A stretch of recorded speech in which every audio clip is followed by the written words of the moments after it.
नमस्कार प्यारे बच्चों, कैसे हैं आप लोग। उम्मीद है आप लोग बढ़िया होंगे। तो प्यारे बच्चों, जैसा कि आपको पता है, मैंने आपको बता रखा है कि आज हम लोग केमिस्ट्री के 8वें लेक्चर की तरफ चलने वाले थे और कल ही लेक्चर में हमने आपको बताया था प्यारे बच्चों कि मोल कॉन्सेप्ट हम लोग देखेंगे, ठीक है ना।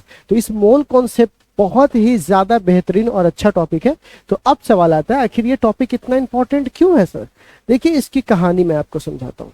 मैं आपको एक शब्द में एक एग्जाम्पल दूंगा और आप बड़ी आसानी से उसको आप समझ जाओगे, ठीक है। एग्जाम्पल मेरा सुन लीजिए क्या है। पिछले लेक्चर में हमने ये जाना कि मास, मॉलिक्यूलर मास और एटॉमिक मास निकालने के लिए क्या क्या प्रक्रिया थी और कैसे कैसे हम लोग निकालते थे, ठीक है। कार्बन को हमने मेन माना था, बाकी सारी बात मैं पिछले लेक्चर में कर चुका हूँ। अब आप उस दुकान पे गए, पिछले वाले का एग्जाम्पल पकड़िए। आप दुकान पे गए, दुकान पे आपने मांगा कि भैया हमको चीनी दीजिए। तो वो पूछेगा कि किससे तुलना करके चीनी दे। तो आप बोलिएगा कि हमको 1 केजी दीजिए, तो वो 1 केजी वाला बटखरा रख देगा और आपको तुलना करके चीनी दे देगा। बात खत्म। पिछले लेक्चर की कहानी ये थी। बट इस लेक्चर में क्या है, अब वही आदमी आपसे पूछेगा कि भैया 1 केजी चीनी आपने दिया, ये हमको समझ में आ गया, बट चीनी कोई एक ईंटा नहीं है, बल्कि वो छोटे छोटे टुकड़ों से मिलकर 1 केजी बनता है। तो आप हमको बताइए तो कि उस दिए गए चीनी में कितनी चीनी के उस छोटे छोटे दाने जो टुकड़े हैं उसकी संख्या कितनी है। मतलब 1 केजी चीनी में आपने कितने छोटे छोटे उस दाने का दाना आया है तो 1 केजी चीनी बना है। अब ये एक सवाल है, ठीक है, ये एक सवाल है। यही सवाल अगर आप नंबर गिनना सीख जाओगे, ये चीजें जो सीखोगे, चीनी मांगोगे 1 केजी दो, वो पुराने वाली पिछले लेक्चर की बात है, पर कितना दाना उस 1 केजी में अटा, उसके लिए आया मोल कॉन्सेप्ट। मतलब अगर हम ये जान ले कि कार्बन का ये है, बट उस कार्बन के अंदर कितने छोटे छोटे एटम से मिलकर के उसका निर्माण हुआ है, यही चीज जानने जाएंगे किसके अंदर, हम लोग मोल कॉन्सेप्ट के अंदर, ठीक है। तो अब सवाल है कि मोल कॉन्सेप्ट के बारे में देखिए। तो मोल कॉन्सेप्ट में यही वाली बात है। जैसे मान के चलिए कार्बन का एटॉमिक वेट यहाँ पे हमारे पास जो है वो मॉलिक्यूलर, ये जो हमारा वेट है वो कितना है, 12 है, 12 ग्राम। बट इस 12 ग्राम में कितने नंबर ऑफ एटम मिलकर इस 12 ग्राम का निर्माण किए हैं। तो पाया गया, एक नंबर आया 6.02 10 के पावर 23 एटम गिनने पर मिला, ठीक। अब सवाल है, और अगर कॉपर में, तो कॉपर का कितना होता है, तो कॉपर का एटॉमिक वेट होता है वो कितना, 63.5, ठीक है। तो ये एटॉमिक वेट आपके पास, ये जब इसको गिना उसके अंदर तो उसको आया एग्जैक्ट इतना। तो पता चला, अरे दिए गए एटॉमिक, कार्बन के एटॉमिक वेट में जितना नंबर ऑफ मॉलिक एटम्स है उतने ही नंबर ऑफ एटम इसमें भी है। बोलेगा 1 मिनट सर, ये कैसे। अब मैं आपको एक बात बताऊं, मैं आपसे बोलूंगा ये जो है ये बस एक संख्या है। पहले कहानी को समझिए, ये एक संख्या है बस। जैसे मैं आपसे बोलूंगा 1 दर्जन आप आम लेकर आइए, तो आप 1 दर्जन आम लेकर आए, 12 आम लेकर आए। मैं बोलूंगा 1 दर्जन चीनी लेकर आइए, तो 1 दर्जन चीनी लेके आएंगे। दोनों में संख्या कितनी है भैया, आपने 1 दर्जन बोला है तो 12 ही होगा, लेकिन दोनों का वॉल्यूम, दोनों का साइज तो अलग अलग होगा। आम बड़ा होगा, चीनी छोटा होगा। तो कहिएगा देखिए ये छोटा है, ये बड़ा है, फिर भी साइज बराबर, फिर भी संख्या बराबर कैसे भाई, उसके एटम की साइज अलग होगी, उस पदार्थ की साइज अलग होगी, इस पदार्थ की साइज अलग है। उसी प्रकार इस एटम का साइज बड़ा है, इसका साइज छोटा, लेकिन संख्या में बराबर है। बस यही बात एवोगाद्रो साहब ने बोल दिया था कि भैया डिफरेंट डिफरेंट वॉल्यूम में अगर आप ये लेते हो तो एटॉमिक वेट निकालिएगा, तो उसमें जितने नंबर ऑफ एटम इसमें होंगे उतने ही नंबर ऑफ एटम उसमें होंगे। यानी ये जो नंबर है वो बराबर कांस्टेंट आ रहा था और उसी नंबर को नाम दिया गया एवोगाद्रोज नंबर, ठीक है। तो वो एवोगाद्रोज नंबर कितना है, उसी को नाम दिया गया प्यारे बच्चों एवोगाद्रोज नंबर। जी हाँ, एवोगाद्रोज नंबर को आपसे बोलेगा कि भैया कितने होते हैं, तो बोलिएगा पता चला 6.022 10 टू द पावर 23। ये आपका कौन सा संख्या आया, एवोगाद्रोज नंबर आया। और ये नंबर ही आपको बताता है कि ये इतना इंपॉर्टेंट नंबर है कि किसी भी एटम में, किसी भी मॉलिक्यूल्स में, किसी भी आयन में अगर आप देखिएगा, अगर 1 मोल की बात करेंगे तो कहिएगा पक्की बात है कि आप इतनी संख्या में ही एटम, मॉलिक्यूल्स या आयन को अपने अंदर रखे होंगे। तो कोई पूछेगा कि भैया ये 1 मोल क्या है, तो चलिए पहले मैं समझाता हूँ। तो एवोगाद्रो नंबर ने डिफाइन किया, रिप्रेजेंट किया कि किसी भी एटम जो प्रेजेंट रहता है 1 ग्राम ऑफ एटम में, वो आपके पास इतना मिलेगा, ठीक है। तो आप जरा देखिए, आप कार्बन को देखते हो तो आपको ऐसा दिखता है, लेकिन जब आप इसको छोटे छोटे एटम्स में देखिएगा तो आपको ऐसा दिखेगा। तो कहिएगा 12 ग्राम कार्बन में कितने नंबर ऑफ एटम है, तो बोलिएगा 6.022 10 के पावर 23 कार्बन के एटम्स है, ठीक। अब आपने देखा इसमें नंबर है, तो ये जो आपके पास नंबर है, यही नंबर कितना है, ये है नंबर कहता है 6.02 10 के पावर 23 एटम। इसी नंबर को बोल दिया गया कि आज से इसको 1 मोल बोलेंगे, क्या बोलेंगे, 1 मोल बोलेंगे। ठीक है, और आप देख रहे होंगे कि 12 ग्राम मैं पूछूंगा कार्बन में कितना है तो बोलिएगा इतना, बोलिएगा कॉपर में कितना है तो बोलिएगा इतना। अब एक सवाल मैं आपसे पूछता हूँ, ध्यान से सुनिएगा। मैंने बोला कि ये नंबर है और नंबर को पीछे वाले चीज से मतलब नहीं है, तो मैं पूछूंगा 12 वो केला लेके आओ, 1 दर्जन केला लाओ, 1 दर्जन चीनी लेके आओ, 1 दर्जन आप सेब लेके आओ, 1 दर्जन कुछ भी लेके आओ। तो दर्जन आपको संख्या से मतलब, उसके पीछे राशि कितनी, उसके पीछे जो साइज ला रहे हैं वो कितना बड़ा है कितना छोटा, उसकी क्या प्रॉपर्टी, जो उससे कोई मतलब नहीं है। ये सिर्फ एक नंबर है, एक अमाउंट है, बस ये बताता है कि कितना संख्या है। जैसे 1 दर्जन में 12, पीछे क्या हमको उससे मतलब नहीं। उसी प्रकार अगर पूछेगा 1 मोल तो सीधे इतना नंबर। अब उसमें एटम होगा तो एटम रखेंगे, मोल होगा तो मोल रखेंगे, और आयंस होगा तो आयंस रखेंगे। तो यहाँ पे बोलेंगे, इसको बोलते एम, AIM, मतलब एटम आयंस मॉलिक्यूल्स। आपका एम मजबूत होना चाहिए।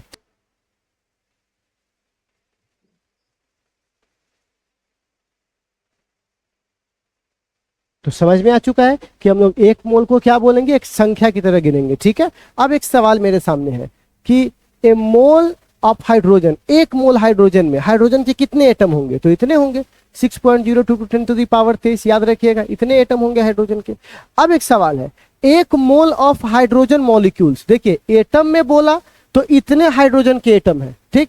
और अगर मॉलिक्यूल्स पूछेगा तब भी इतने ही मॉलिक्यूल्स होंगे, किसके, हाइड्रोजन के। फिर से सुन लीजिए, मैं आपको पहले ही बोला हूं ना, अगर मैं आपसे पूछूंगा कि भैया एक बात बताइए, एक आम है तो 12 मतलब 1 दर्जन आम लेके आइए, तो 1 दर्जन आम लेके आइएगा। अब एक बात बताओ, एक पेटी में 12 गो आम है, ठीक है, 10 गो आम है। अब मैं बोलूंगा 1 दर्जन पेटी लेके आ, तो पूरा पेटी लेके 12 गो पेटी लेके चलोगे, अब उसके अंदर कितना आम है वो तुम जानो। ठीक है, हमको तो सिर्फ संख्या से मतलब था, 1 दर्जन आम और 1 दर्जन आम का पेटी, दोनों 12-12 ही कहलाएगा, लेकिन अब उसके अंदर कितना आम है क्या है उससे हमको मतलब नहीं, वो तो बाद में देखा जाएगा। उसी प्रकार कोई पूछेगा 1 मोल हाइड्रोजन, तो आप बोलिएगा 6.022 10⁻23 एटम। कोई बोलेगा 1 मोल हाइड्रोजन मॉलिक्यूल्स, एटम नहीं मॉलिक्यूल्स। और आपको पता है कि हाइड्रोजन जो प्रकृति में है वो डाया के फॉर्म में है, डाया मतलब H2 के फॉर्म में है। किसके फॉर्म में है, H2 के फॉर्म में है। तो अगर आपसे कोई पूछेगा H2 तो डाया के फॉर्म में है, ठीक। तो हाइड्रोजन अपने साथ 2 हाइड्रोजन लेके घूमता है।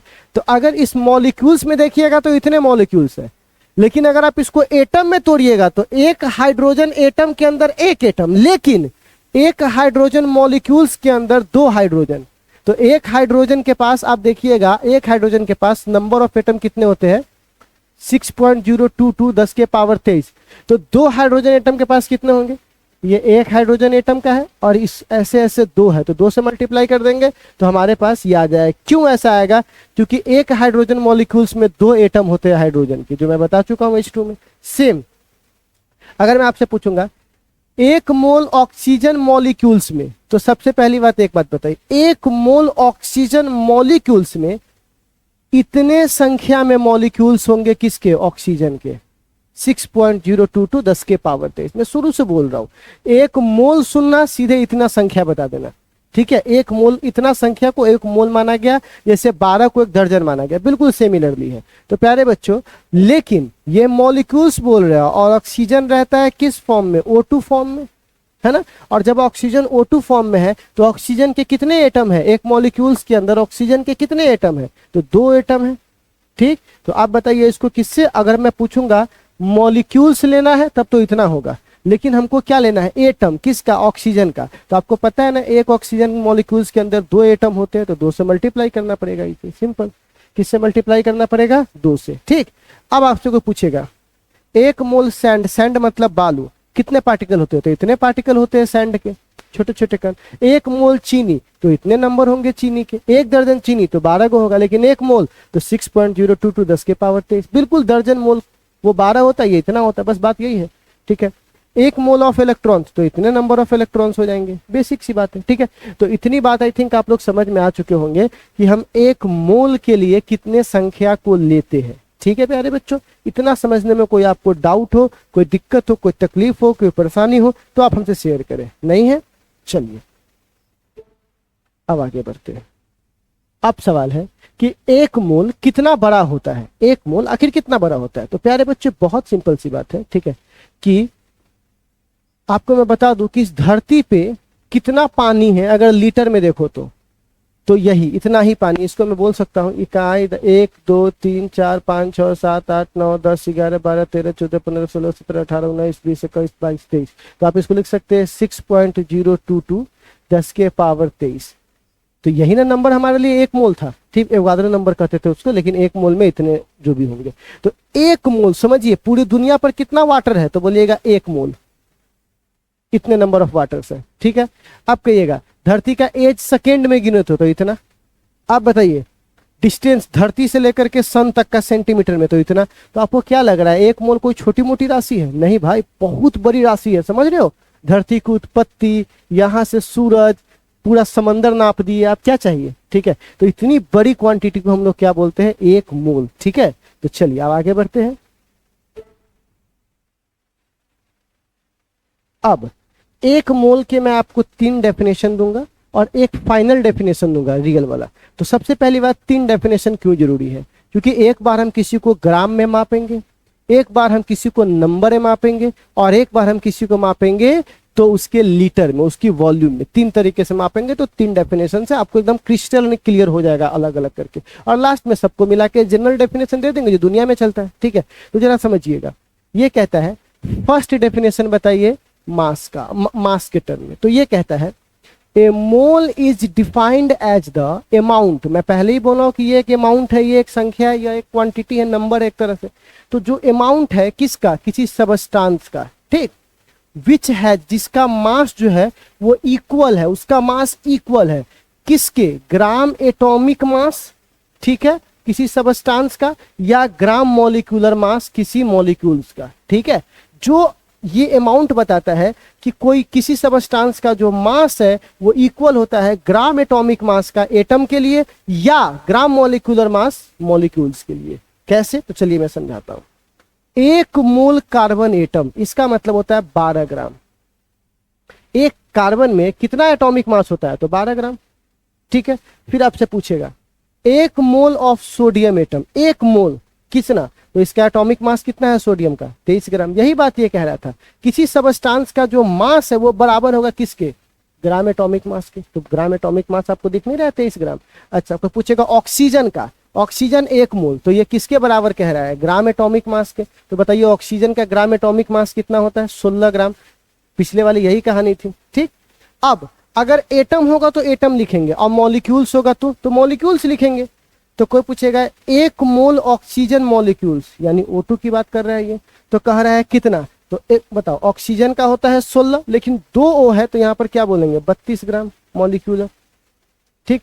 अब बताइए 1 मोल H2O, तो H2O में कितना मास होगा, मॉलिक्यूलर मास होगा, तो 2H का और AO का 16 और 2 18 ग्राम, ठीक। इसी प्रकार पूछेगा 1 मोल ऑफ CO2 कितना, तो बोलेगा 44 ग्राम। देख लीजिए CO2, C का 12, O का 16 दूनी 32, चूंकि 2 गो है तो 32 12 44 ही, ठीक है। बस यही बात ये बोला है कि 1 मोल जो है वो डिफाइन करता है कि अमाउंट ऑफ, ये डिफाइन करता है 1 मोल का मतलब हुआ अमाउंट, कितना अमाउंट, किसी सबस्टांस का जो मास है वो बराबर होगा या तो ग्राम एटॉमिक मास के या तो मॉलिक्यूलर मास के, जो आपको एग्जांपल से मैंने समझा दिया। ये पहला डेफिनेशन है किसके टर्म में, मास के टर्म में, ठीक। अब नंबर के टर्म में आइए, ठीक है। अब नंबर के टर्म में आइए। सेकेंड कहता है, सेकेंड डेफिनेशन कहता है कि इन टर्म ऑफ नंबर, ठीक, वो मास के टर्म में था, ये नंबर। तो आपको पता है कि हम लोग एक स्पेशल नंबर फॉलो करते हैं जिसको एवोगाद्रो नंबर कहते हैं। तो ये कहता है a mole is defined as the, एक मोल को डिफाइन कर सकते फिर से अमाउंट, क्योंकि मोल का मतलब यहाँ पे संख्या अमाउंट से है, amount of the substance which contain, amount of substance जो रखा हुआ है, किसको रखा हुआ है, एवोगाद्रोज नंबर को, इस नंबर को एवोगाद्रोज नंबर कहते हैं, ऑफ एटम। कहता है कि मोल को हम डिफाइंड करते हैं जब किसी सबस्टांस में इतनी संख्या में या तो एटम मौजूद हो, ठीक है, या इतनी संख्या में मॉलिक्यूल्स मौजूद हो, या तो एटम मॉलिक्यूल्स हो या तो मॉलिक्यूल्स मौजूद है, तो हम बोलेंगे कि ये 1 मोल हो गया। जैसे 1 दर्जन, 1 दर्जन किसे कहते हैं, 1 दर्जन वह संख्या है जिसमें 12 कोई भी चीज इन्वॉल्व हो, 12 केला, 12 सेब, 12 कुछ भी, अगर 12 की संख्या में इन्वॉल्व है तो हम उसको बोलते हैं 1 दर्जन। उसी प्रकार 1 मोल किसे कहते हैं, जब इतनी संख्या में या तो एटम या तो मॉलिक्यूल्स प्रेजेंट हो या आयंस, AIN, एम मतलब लक्ष्य, यानी आप इसको शॉर्टकट में याद रख सकता है, एटम, आयंस, मॉलिक्यूल्स। ठीक है, अगर ये तीनों प्रेजेंट होंगे तो हम बोलेंगे कि ये 1 मोल कहलाता है नंबर के टर्म में। ठीक, इससे कोई पूछेगा 1 mole carbon atom, 1 mole carbon atom में कितने एटम कार्बन के एटम्स होते हैं, तो बोलिएगा इतने कार्बन के एटम्स होते हैं। कोई बोलेगा 1 मोल ऑफ सोडियम एटम, तो इसमें कितने सोडियम के एटम होते हैं, तो बोलेगा इतने सोडियम के एटम होते हैं। कोई बोलेगा 1 मोल ऑफ ऑक्सीजन एटम, तो कितने 1 मोल के ऑक्सीजन के एटम होते हैं, इतने ही होते हैं। ये संख्या बार बार आपको कांस्टेंट आ रहा है। 1 मोल ऑफ ऑक्सीजन मॉलिक्यूल्स, तो इतने ही मॉलिक्यूल्स की संख्या होगी। मैं एटम की बात अगर करूंगा तो फिर 2 गुना करना पड़ेगा, क्योंकि एटम, एक मॉलिक्यूल्स में 2 एटम होते हैं, लेकिन अगर सिर्फ मॉलिक्यूल्स की बात पूछूं तो इतने होते हैं। 1 मोल ऑफ H2O मॉलिक्यूल्स में, तो H2O मॉलिक्यूल्स में इतने ही H2O के मॉलिक्यूल्स होंगे। एटम पूछेगा तो फिर हमको मल्टीप्लाई करना पड़ जाएगा वहां पर। 1 मोल ऑफ CO2 मॉलिक्यूल्स में इतने ही मॉलिक्यूल्स ऑफ CO2 होते हैं। तो समझ में आ गया होगा कि एटम की जगह एटम, मॉलिक्यूल्स की जगह मॉलिक्यूल्स। इतना बात समझने में दिक्कत नहीं होगा। तो पहले वाले को मैंने बताया ग्राम के रूप में, दूसरे वालों को मैंने बताया नंबर के रूप में, और तीसरे वाले को मैं बता रहा हूं आपको वॉल्यूम के रूप में। ठीक है, तो ये गैस के लिए लागू होता है। तो गैस के लिए कैसे लागू होता है, तो ये कहता है, third definition in term of volume, ये कहता है कि गैस के केस में 1 मोल को हम डिफाइन करते हैं अमाउंट ऑफ गैस, गैस का जो अमाउंट है, ठीक है, जो कितने वॉल्यूम में है, 22.4 litre of STP, standard temperature pressure. ठीक है, मतलब जो गैस है वो कितना वॉल्यूम छेका हुआ है, तो कहता है 22.4 लीटर। अगर इतना वॉल्यूम है उसके पास, और किस पर, एसटीपी, स्टैंडर्ड टेम्परेचर प्रेशर पे, तो हम करेंगे पक्का उसके अंदर कितना मोल गैस होगा, 1 मोल गैस होगा। ठीक है, अगर 22.4 वॉल्यूम है, इतना बड़ा वॉल्यूम है, और स्टैंडर्ड टेम्परेचर प्रेशर अगर वहां पर है, तो हम बोलेंगे कि उतने जगह में कितना मोल अट सकता है, 1 मोल अट सकता है, पक्का उसके अंदर 1 मोल होगा। ठीक है, तो बउआ अगर बोलेगा 1 मोल ऑक्सीजन गैस में, तो 22.4 लीटर ऑक्सीजन एसटीपी पर होगा। 1 मोल CO2 गैस में, तो 22.4 लीटर वहां पर CO2 होगा एट एसटीपी पर। ठीक है, CO2 है तो CO2, ऑक्सीजन है तो ऑक्सीजन, नाइट्रोजन है तो नाइट्रोजन, जो रहेगा वही रहेगा वहां पर। और इन जनरल तो खैर इसको हटाई। तो इतना बात आप लोग को समझ में आ गया। तो मैंने अभी आपको 3 डेफिनेशन दिया है। एक में आप मास को लेकर चल सकते हैं, दूसरा में आप नंबर को लेकर चल सकते हैं, तीसरा में आप वॉल्यूम को लेकर चल सकते हैं। लेकिन जो सबसे ज्यादा फेमस है वो नंबर वाला फेमस है। तो इन जनरल कोई अगर आपसे पूछेगा कि 1 मोल किसे कहते हैं, तो बहुत सिंपल बोलिएगा 1 मोल ऑफ एनी सबस्टांस, 1 मोल किसी भी सबस्टांस का कंटेन, रखा हुआ है। क्या रखा हुआ है, एक फिक्स नंबर रखा हुआ है। ठीक है, और वो फिक्स नंबर कितना है, तो 6.022 10 के पावर 23। और इतनी संख्या में क्या रखा हुआ है, तो ये रखा हुआ है किसी भी टाइप के पार्टिकल्स को, चाहे वो एटम होंगे, चाहे मॉलिक्यूल्स होगा, चाहे आयन होगा, इसको एम्स लिख देते, एम।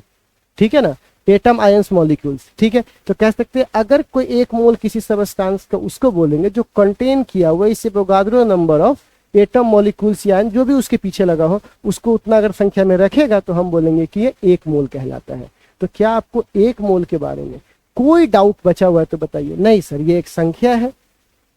ठीक है, अगर आपसे कोई पूछेगा 1 मोल मास के टर्म में क्या है, तो बोलिएगा 1 मोल में उसका मॉलिक्यूलर मास या उसका एटॉमिक मास। नंबर के टर्म में तो 1 मोल में 6.022 10 के पावर 23 नंबर ऑफ जो भी उसके पीछे हो वो। ठीक, वॉल्यूम में तो 22.4 volume litre at STP, standard temperature pressure पर। अगर 3 को फॉलो करता है तो हम बोलेंगे 1 मोल होता है। लेकिन ज्यादा फेमस कौन है, नंबर वाला। ठीक है, तो इतना बात समझने में कोई दिक्कत अगर नहीं है तो चलिए इस पे न्यूमेरिकल शो करते हैं, और इस पे न्यूमेरिकल करेंगे ना तो हमको सारा कुछ समझ में आ जाए कि ये क्या कहना चाह रहा है। ठीक है, तो चलिए प्यारे बच्चों आगे बढ़ते हैं न्यूमेरिकल की तरफ। बहुत ही शानदार न्यूमेरिकल है, ढंग से देखिएगा। इसके बाद आपको समझ में आया कि न्यूमेरिकल से कितना कुछ क्लियर हो जाता है। ठीक है,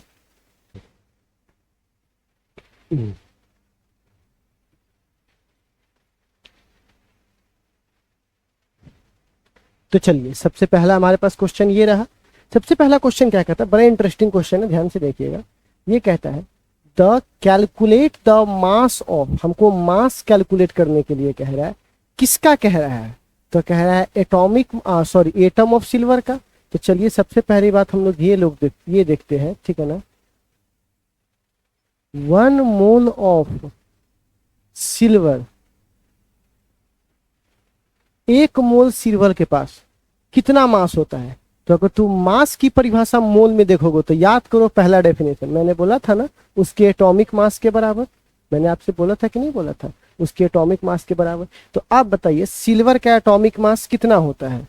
तो अगर आप बोलिएगा 108 यू, यानी यू को ग्राम भी कर सकते हैं, 108 ग्राम। तो आप बताइए एक मोल के पास 108 ग्राम है, ठीक। और हमसे पूछ रहा है एटम, मानी नंबर में हमसे पूछ रहा है। तो एक मोल में एयू के कितने यहाँ पर नंबर होंगे? तो एक मोल कितना रखता है, कितने नंबर ऑफ एटम रखता है? क्योंकि हमसे ये एटम में इन्हें पूछ रहा है, ठीक है ना। तो 6.022 10 के पावर 23, ध्यान से सुनिएगा, 23 number of atom in AU, यानी सिल्वर में 108 ग्राम, 108 ग्राम।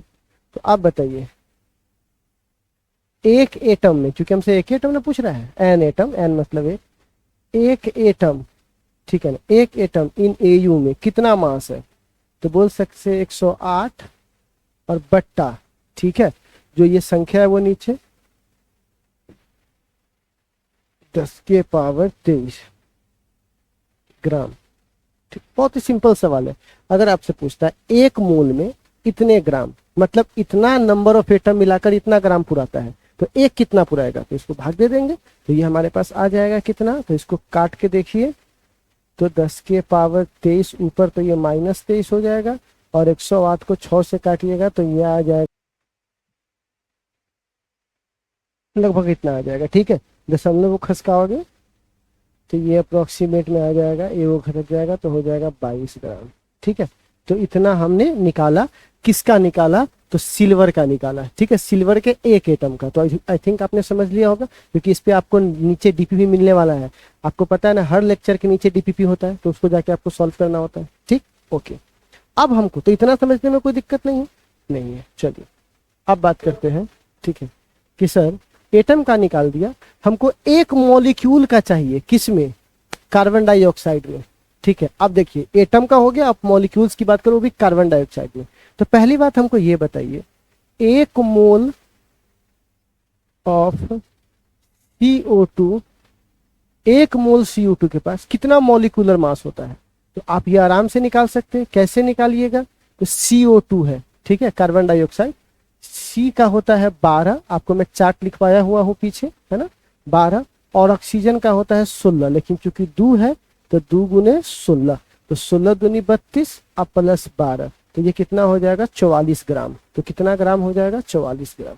क्या इतना समझने में कोई दिक्कत है? आपको नहीं होना चाहिए, क्योंकि ये बहुत ही बेसिक सी बात है, आपको समझ में आना चाहिए कि सबका दिया हुआ है, तो बस अगर एक कर देगा तो क्या करेंगे, बस उतनी संख्या में जोड़ देंगे, बेसिक सा जोड़ है। अब इस पे 50 एग्जाम्पल देके आपका टाइम पास करूँ क्या, कि CO2 H2O CO2 N2O, ये सब कुछ नहीं है, वो सब बेसिक बात है, आपको बनाने में तो खुद ही समझ में आ जाएगा, ठीक है। बेसिक कुछ भी नहीं होता, आप पढ़ाई पढ़ते चल जाइए, बेसिक खुद सीख जाइएगा, ठीक है। अब यहाँ पर सवाल है, तो एक मोल में इतना होता है, तो आप बताइए हमसे एक मोल में कितने नंबर ऑफ मॉलिक्यूल्स होते हैं? तो ये होते हैं 6.022 10 के power 23 number of molecules of CO2, ठीक है। नंबर ऑफ मॉलिक्यूल्स, इतने नंबर मिलाकर मॉलिक्यूल्स के इतना ग्राम मास बनाते हैं। तो अगर एक मॉलिक्यूल्स होगा, एक 1 मॉलिक्यूल्स ऑफ अगर CO2, अगर एक मॉलिक्यूल CO2 का होगा तो कितना मास होगा? तो 44 बट्टा 0 पॉइंट इतना गुने 10 के पावर 23, ठीक है। तो अगर आप इसको लिखिएगा, सॉरी नीचे था 10 के पावर 23 ग्राम, ऊपर जाएगा 307, हाँ इतना हो जाएगा 7.307, आपको इतना आ जाएगा, इतना ग्राम आ जाएगा। तो कितना बेसिक से हमने निकाल दिया, एक सवाल कितना शांति से निकाल दिया, पहले एटम का निकाल दिया, फिर मॉलिक्यूल्स का निकाल दिया। तो आपको आई थिंक ये वाली कहानी समझ में आ गई होगी कैसे काम करेगी। चलिए तो ये दूसरा सवाल बड़ा ही मजेदार सवाल है, देखिएगा। ये कहता है how many atoms and molecules, कितनी संख्या में हमको एटम और मॉलिक्यूल्स देखने को मिलेगा यदि मैं 64 ग्राम सल्फर लेता हूं, और सल्फर का कौन सा रूप लेता हूं? S2 नहीं, S नहीं, S8, ठीक है। तो बहुत सिंपल है भाई, एकदम सिंपल है। क्या करना है सबसे पहले, तो ये बताइए कि सल्फर S8 है, तो ये मॉलिक्यूल्स है, तो इसका मॉलिक्यूलर मास कितना होगा, मॉलिक्यूलर मास। ठीक, तो बोलिएगा सर 8 गुने एस, क्योंकि 8 को एस है। अब 8 और एक एस का मान होता है 32, तो इसको मल्टीप्लाई कीजिए आ जाएगा 256, इतना ग्राम या इतना यू। ठीक है, तो S8 में मॉलिक्यूलर मास कितना है, 256 ग्राम। तो अगर मैं आपसे बोलूंगा कि 256 gram of S8 contain, contain मतलब रखा हुआ है, कितना रखा हुआ है, 1 मोल। 1 मोल में इतने ना होता है, 1 मोल ऑफ S8 मॉलिक्यूल्स, ठीक है, कोई दिक्कत नहीं है। अब एक बात बताइए, 1 मोल में कितना होता है, ठीक है, तो 6.022 10 के पावर 23 ऑफ इतना मॉलिक्यूल्स। ठीक बाबू, अब आपसे को पूछेगा कि भैया 1 में कितना होता है, 1 में, तो 1 ग्राम में 256 है ना, हमको 1 ग्राम का निकालना है। आपको 1 ग्राम का क्यों निकालना है, क्योंकि हमको निकालना एग्जैक्टली में 64 ग्राम का है। तो पहले 1 का निकालेंगे तब ना मल्टीप्लाई करेंगे। याद है आपको टाइल्स वाला कहानी कि सबसे पहले 1 का निकालते, इसीलिए हम लोग कार्बन 12, कार्बन का 12वां हिस्सा, मोल, ये सब कर रहे थे। तो आप बताइए 1 ग्राम का निकालेंगे तो कितना निकलेगा, 6.022 बट्टे 256, ये भाग में आ जाएगा, और गुने 10 के पावर 23 S2 मॉलिक्यूल से, ये मॉलिक्यूल से। ठीक है, अब बताइए हमको कितने ग्राम का चाहिए, तो हमको 64 ग्राम का चाहिए, क्योंकि क्वेश्चन में यहाँ दिया हुआ है 64 ग्राम में ही निकालना है। ठीक है, तो 64 ग्राम का चाहिए। तो क्या करोगे प्यारे बच्चों, कुछ नहीं करोगे, सिंपल सी बात है, 022 बट्टा 256 और गुने 64। ठीक है, क्योंकि 64 और 64 में मल्टीप्लाई करना पड़ेगा, 10 के पावर 23। ठीक, आप इसको काट के देखिएगा तो अप्रोक्सीमेट में आप देखिए कितना आता है, 1.506 10 के पावर 23। ठीक है, नंबर ऑफ मॉलिक्यूल्स, ठीक है, किसके, एसिड के है। ठीक है, ये हमारे पास आ गया। अब एक सवाल आता है, अभी मैंने निकाला है कि 64 ग्राम में कितने नंबर ऑफ मॉलिक्यूल्स है। अभी हमने ये नहीं निकाला है कितने एटम्स है, सिर्फ मॉलिक्यूल्स निकाला है। तो आप एक बात बताइए, ये जो 8 गो एस है, इसके अंदर कै गो एटम है, तो 8 गो एटम है। एक एसिड के अंदर कै गो एटम है, 8 गो, मतलब S8 का एगो डब्बा है, तो उसके अंदर कै गो एटम भर के वो एगो मॉलिक्यूल बना है, तो 8 गो। तो जितना तुम्हारा मॉलिक्यूल्स निकला है उसको तुम कुछ मत करो, बस 8 से मल्टीप्लाई कर दो, तुम्हारा एटम निकल जाएगा। क्योंकि एक घर में 10 आदमी, तो 80 घर में कितना होगा, तो 8 गुने उतना से मल्टीप्लाई कर देंगे, है ना, सिंपल सी बात है यार। अगर मैं आपसे पूछता हूँ एक घर में 5 आदमी, 10 घर में कितना होगा, तो 5 गुने 10, 20 घर में 5 गुने 20, जो नंबर आया है उस एक में जितना है उतना से मल्टीप्लाई कर दीजिए। तो एक के अंदर कितने एटम है, तो 8 गो एटम है इसके अंदर। तो बताइए तो बउआ, 64 ग्राम ऑफ एसिड जो कंटेन किया हुआ है कितना, तो 1.506 गुने 10 के पावर 23 को मल्टीप्लाई कर देंगे 8 एसिड के एटम्स। इसको मल्टीप्लाई करने के बाद ये आ जाएगा शायद 1.2 10 के पावर, है ना, 24 आ जाएगा। इतने नंबर ऑफ एटम्स देख लीजिएगा। ठीक है, बस हो गया हमारा, इतना ही तो करना है। तो अगर हम नंबर ऑफ मॉलिक्यूल्स निकाले तो नंबर ऑफ एटम निकालना ये बहुत ज़्यादा इजी वाली बात है। ठीक है, आई होप आप समझ गए होंगे। अगर समझ गए होंगे तो आप इतना से काम चला लीजिए, फिर आगे और क्वेश्चंस को देखते हैं। ठीक है,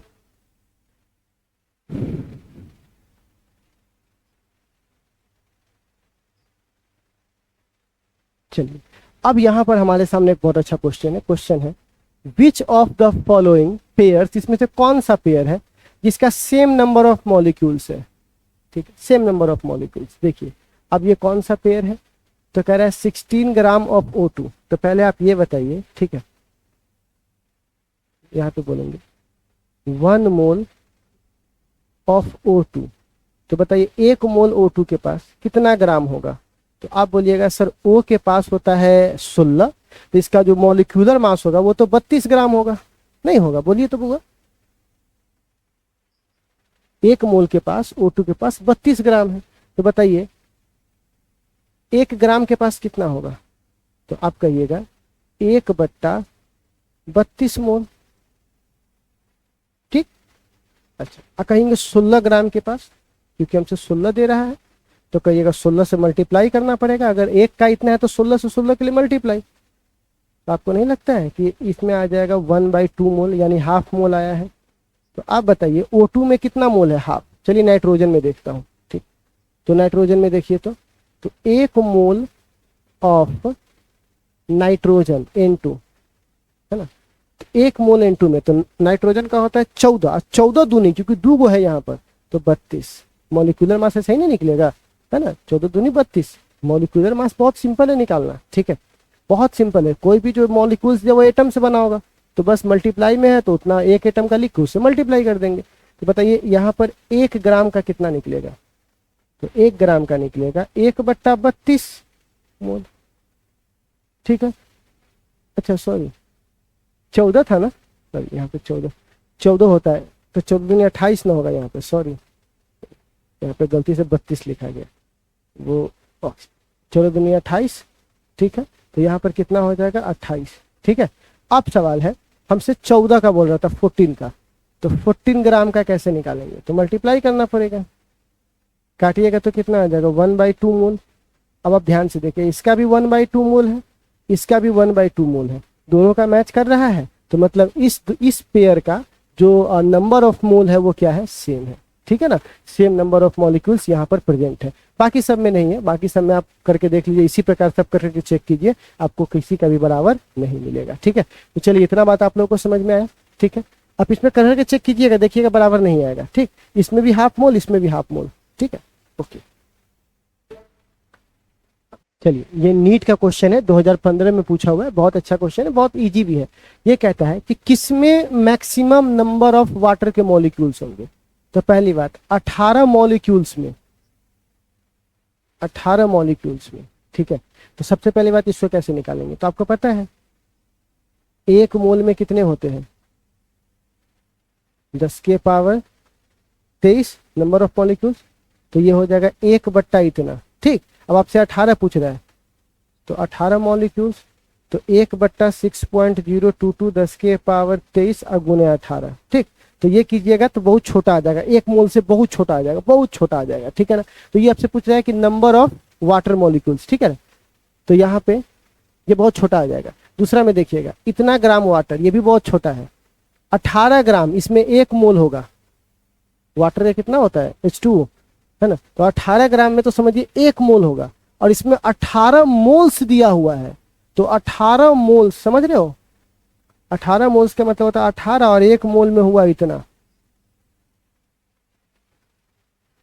ये नंबर ऑफ मॉलिक्यूल्स की बात कर रहा है। यहाँ पर देखो 1 मोल में तो इतना नंबर होता है, और ये मात्रा 18 को हमको दिया हुआ है, तो इस करोड़ों की तुलना में इस 18 का कोई मतलब है नहीं है। अच्छा, ये 1.8 ग्राम में, ये 1 मोल नहीं होगा। अच्छा, 18 ग्राम में 1 मोल पूरता है, 18 ग्राम में 1 मोल कैसे पूरा? 18 ग्राम में 1 मोल पूरा, क्योंकि देखो 1 मोल ऑफ H2O, तो H का होता है 2, 1, O का 16, तो 16 2 18, मतलब 18 ग्राम में आप 1 ही मोल पूरा पा रहे हो। ठीक है, तो इसके पास 1 ही मोल हुआ, लेकिन 18 मोल में 18 मोल काफी बड़ा हुआ, तो हमारे लिए सही ऑप्शन कौन सा हो जाएगा? चौथा। इतना इजी तो नीट है क्वेश्चन है, बताना है कि सबसे अधिक नंबर ऑफ मॉलिक्यूल्स किसमें होगा, तो जो सबसे अधिक ज्यादा मोल में होगा। ठीक है, तो ये 18 को मॉलिक्यूल्स दे रहा है, बस यहाँ करोड़ों में पड़ा हुआ है। 1.8 ग्राम में कम होगा, 18 ग्राम में सोचिए 1.8 ग्राम में 0.1 मोल होगा, 18 ग्राम में 1 मोल होगा, यहाँ 18 मोल है, तो 18 मोल वाला आंसर होगा। अब ये देखिए 2019 का, कोविड वाले साल में गिना दिया एकदम। बट ये पूछता है 1 मोल में कितने नंबर होते हैं? 1 मोल कार्बन के अगर 12वां हिस्सा लेंगे, 12 ग्राम में कितने नंबर ऑफ ये होंगे? तो 6.022 10⁻23। सिंपल, ये तो नीट है 2020 का, कोविड-19 का। तो आप बताइए क्या इतने इजी क्वेश्चंस नहीं है? तो आप नीट के क्वेश्चंस को 1-2 आप देखिएगा, बहुत इजी रहेगा। इसका मतलब ये नहीं कि हमें बहुत ज्यादा इजी करना, हमें अपने लेवल को बरकरार रखना है। तो नीचे डीपीपी है, इतने सवाल मैंने बना के आपको आइडिया दे दिया है, आप घर पे जाकर आप खुद से ट्राई कीजिए। आई होप आपसे सारे क्वेश्चन बन जाएंगे। ठीक है, बाय बाय, टेक केयर सभी को। अगले क्लास से मिलेंगे इंपीरियल फार्मूला के साथ, वो भी बहुत बेहतरीन क्लास है। ठीक है।